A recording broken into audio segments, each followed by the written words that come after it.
Hi everyone and welcome to the Savvy Ladies Wednesday Wisdom webinar. I'm Maggie Montemuro and I'm the Marketing Manager at Savvy Ladies.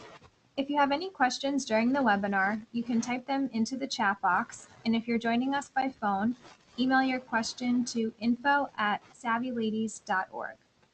Today's presenter is Sheila Ronning, founder and CEO of Women in the Boardroom. Sheila is one of the nation's top leadership and board service experts. She has built a strong track record over the years and a powerful network, which she uses to help women achieve their goals. Sheila speaks regularly on topics such as women on boards and excelling as a female leader. And Sheila has also been featured in several publications, including the Wall Street Journal, Washington Post, Huffington Post, and Forbes Woman. Thanks for joining us today, Sheila, and let's get started. Well, thank you for having me, Maggie. I'm very excited to be here. So just to give everybody a good overview, so we'll talk about serving on a corporate board and just really give a good overview of what it means to serve on a corporate board, and if it's something that you're interested in, we can always, if we don't get time to your question today, we can certainly always do that offline as well. But as Maggie mentioned, at Women in the Boardroom, we prepare women for leadership and corporate board service. And our agenda today, I want to cover the types of boards that there are, just to make sure that you have the big, full picture. The media tends to focus on the Fortune 500, and guess what? There's thousands and thousands of other companies out there, which tend to be a better place to start for both men and women anyway. So I want to make sure that I'm covering those. We'll do a brief overview of what the job and responsibilities of a director are, being an effective board member, the risks of serving, the time commitment of serving, compensation, why serve on a board, and I always love to leave you with some action steps on how you can start working towards that goal.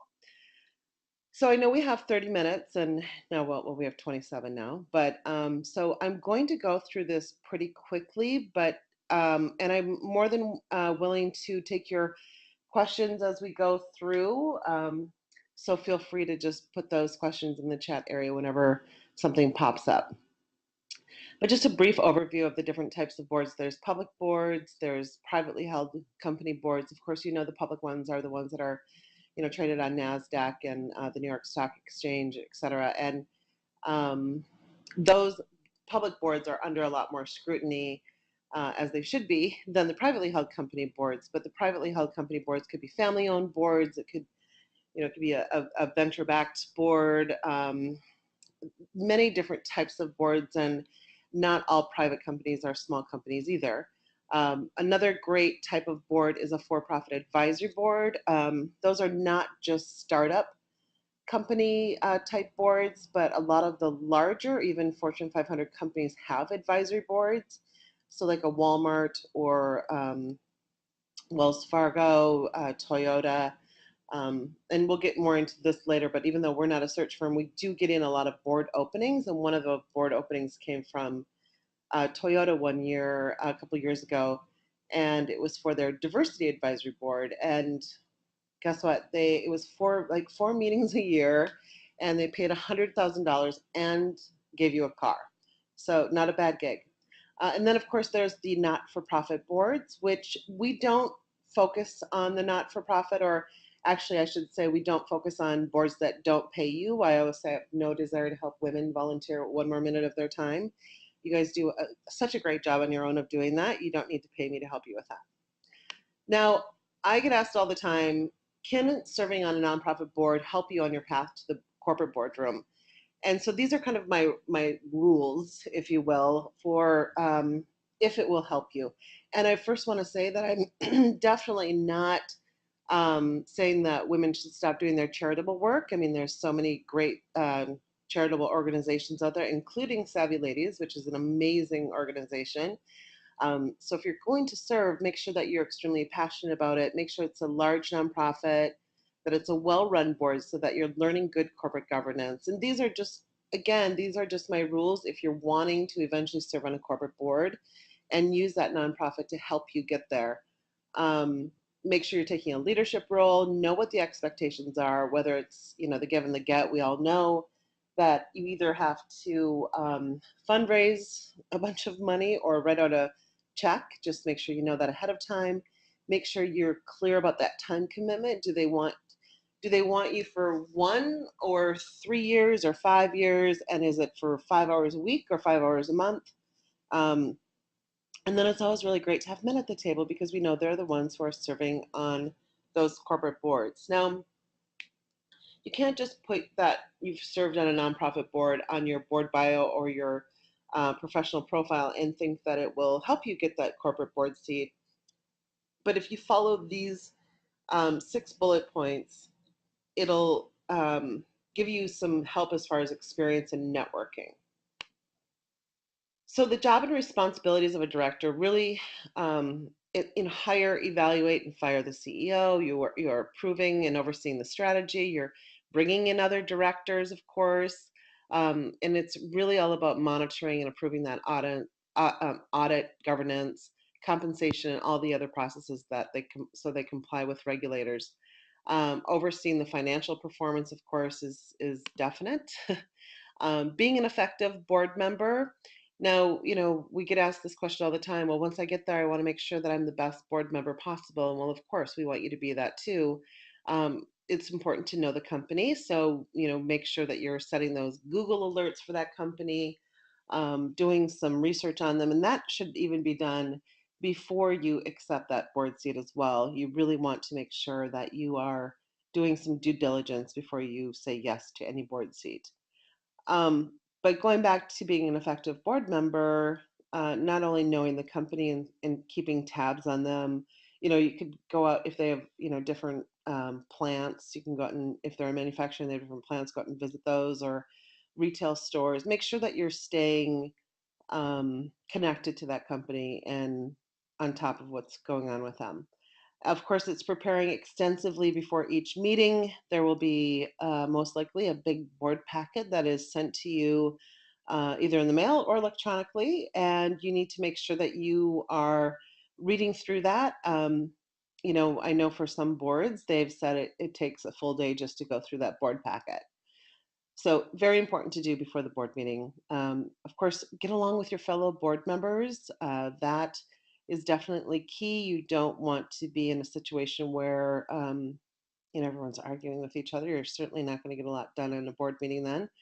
And then speak up. Make sure to speak up, but do it selectively. Don't repeat what other people are saying. Make sure that the questions you have weren't already answered in the board packet. And remember that you are a board director, you're not the CEO or management. And also keep in mind that whatever your role may be, if that company for some reason goes into crisis mode, you might end up having to be there in triple time. So I'm asked all the time, well, what are the risks of serving? And, D&O, directors and officers insurance, is definitely a must. You definitely want to check with the board that you're serving on to make sure that they have it. I do believe that you can also get it on your own. I've heard from people over the years that they could, if they have homeowners insurance, it might be in there, but make sure that you check to make sure that you have D&O insurance through either the board or that you personally have it. Now, if the stock price sinks, you should be expected to be sued, and that's just the name of the game.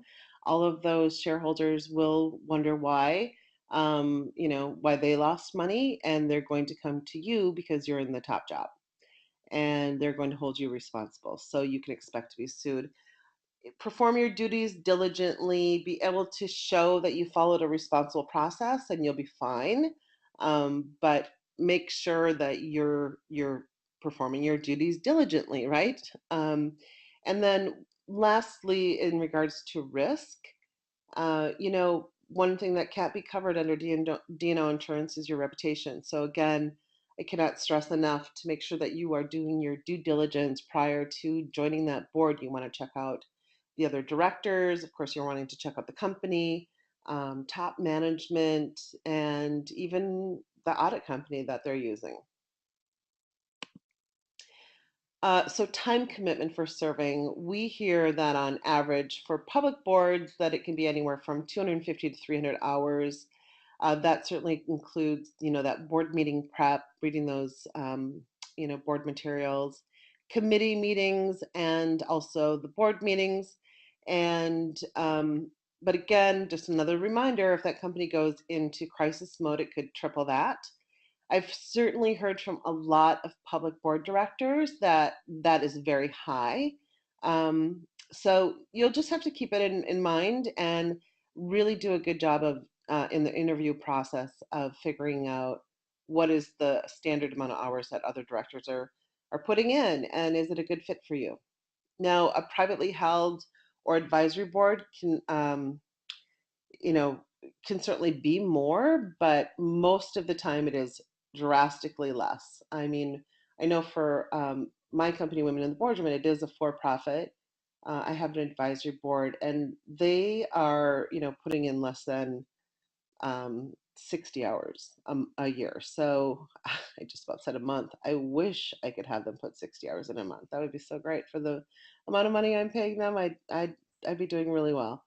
Anyway, so no, less than 60 hours a year. But again, make sure that you're figuring out all of this stuff ahead of time in that interview, or, doing your due diligence before you accept that board seat. Now, of course, everybody always wants to know about compensation, and I get it. Um, and I'm all about women getting compensated. So here we go. Now, for public companies, keep in mind that because they are a public company, they will have this information in their proxy statement on their website. So this is just a good general overview. But if you're wondering if about a specific company, or some person, if you're wondering how much money they make from serving on a certain board, you can certainly go to their website. But I don't need to really read over this. I'm sure you guys have scanned it, but I mean, the well above 5 billion at a public company. I mean, compensation can reach 500,000 and higher. Now, keep in mind these are divided between cash and stock, and you do have to pay taxes on those. So now we'll go to private companies, and you know what? It's really hard to tell you what the compensation is for private companies because, well, it's private. But at the larger, well-established private companies, that they will sometimes mirror that of the public company, and the smaller ones can really just be all over the place. I mean, it could be 15,000 per year to 40,000 per year. Compensation for advisory boards can be anywhere from 250 to 1,500 per meeting. Or they could even ask you to just be at a strategic planning session where they pay you 5 grand. But then again, you think about that advisory board, the diversity advisory board actually reports to the advisory board for Toyota, and they paid 100 grand. So it's it's really tough to know what the compensation is. And the public boards, again, you can find it on their proxy statements on their website. And in the private ones, you'll have to find out during the offer. Not-for-profit boards, we know typically, they do not pay. We have had a few nonprofits come to us that have paid. So they're, I'm not going to say all nonprofits don't pay because that's not true. There could be, I know one of them was an educational nonprofit company that paid, and I think they paid like 80 or 90 grand retainer a year. So that was pretty good. And then um, a healthcare or hospital was also one of the nonprofits that paid. So there certainly are some out there. Now, why pursue board service? I'm asked that quite a bit. Well, one, it's, people want to serve on corporate boards for many different reasons. Everyone's is not the same, but typically everybody always says that it's an amazing intellectual challenge. I mean, you are sitting at the table with extremely smart people. You're learning how they're dealing with certain issues. You're learning about a whole new company and industry, and of course that is something that I always say our members are what I call life learners. They have no desire to just one day retire and do full-time gardening, that they just love to continually to learn and grow. And another reason to pursue board service is service to others. Now, a lot of times the nonprofit sector is that women, stay in that area because they feel it's really, providing good service to others, and it is. But I also want you to know that serving on a for-profit board is also service to others. I certainly, for my company being a for-profit and them helping me get to the next level, well, that's helping, you know, service me, but then it's also helping service all of the women that are wanting to get into corporate boards. So you are a service to others on for-profit boards. So just don't count that out. It's also a fulfilling second career. If people sometimes will say, well, when I do retire, I again don't want to do the full-time gardening, and I'd love to be able to really keep my head in the game. And serving on a corporate board can be a really good gig to do that. Even while you are employed, it's a great enhancement to your resume and reputation. Everybody knows that people that are serving on corporate boards, they are looked at differently in a very good way. So it certainly is. It helps you get to the next level in your career as well. So I get asked the question, or I can't. It's amazing to me how these amazing women come to me and say, "Well, am I qualified? Am I ready?" And I will ask the question, "Well, are you in charge of a significant budget?" And these are kind of or you don't have to check every box. I know women, we love to just check 100% of the boxes before we go for something, but that's not the case with this slide in my PowerPoint. So are you ready? Yes. If you're in charge of a significant budget, yes, you are. If you oversee and manage a group of people, yes. Part of making the final decision on strategy or investments for the company, yes. So we work with our members on creating a board portfolio. And you need this if you're going to be looking for your board seat. So I wanted to make sure that I put a very brief explanation of what a board bio and a professional profile is. Um, I believe that they will be sending out the recording, so you will have this to go back to. But I'm wanting to save on time and get to questions, so I'm going to go to the next screen. But basically, a board bio is different from your marketing bio, and a professional profile is different from a CV. And it's also very important to know what are your experiences and skills that you bring to the table. And here are just some samples of some different skill sets and experiences that could be helpful. Um, a lot of times people need other people to point these out to them. So that's why I wanted to make sure that I'm listing out some different skill sets for you to see. Again, going back to my comment earlier about I'm wanting to leave you with some different action steps to help you get there. So just a real brief overview of this. One, definitely know why you want to serve.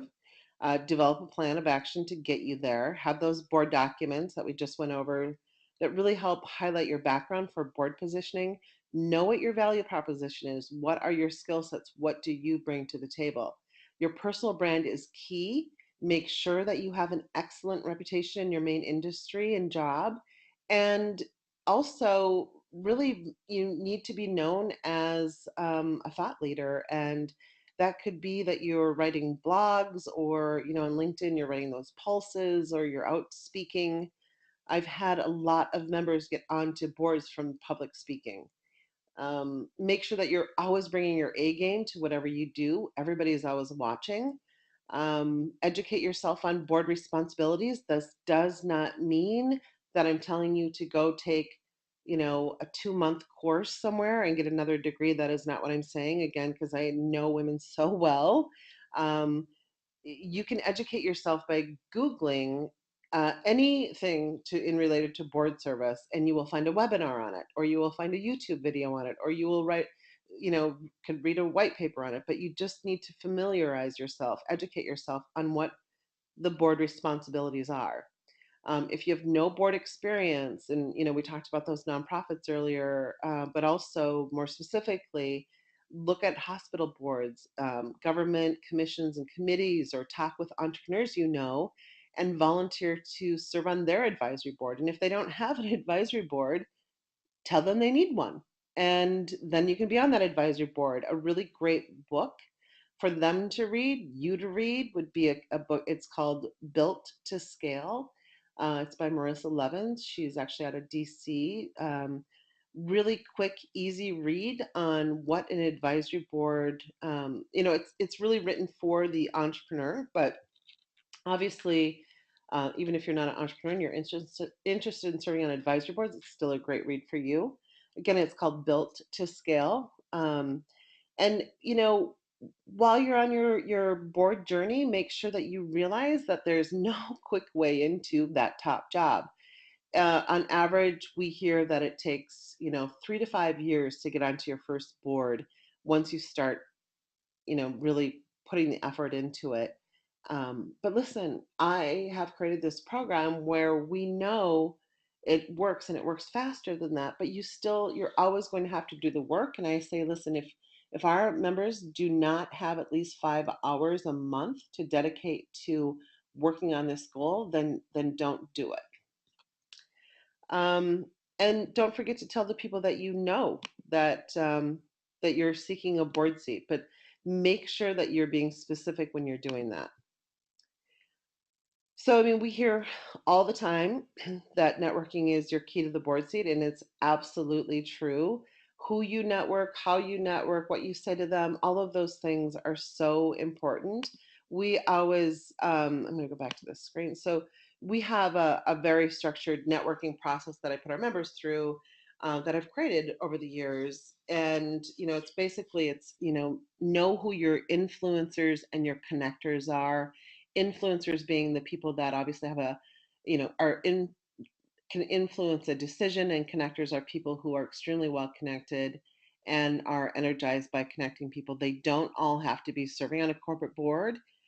They could be CPAs, lawyers, bankers. They tend to know when their clients need board members. But again, you need to know how to approach those people in your network, what you say to them, and how you maintain that relationship without it being a me, me, me. So that is my presentation. So I'd love to see if there's any questions that are coming in. And then I have some different things back here about, who we are and what we do, our different webinars, if you're interested in looking at those once you get the recording. But otherwise, Maggie, do you have anything on your end? Yes, thank you, Sheila. We had some questions come in, and just a reminder to everyone, if you have questions now, you can use the chat box or email info@savvyladies.org. And the first question we had is, how much experience should I have before looking to join some of the different board types you talked about? What type of experience?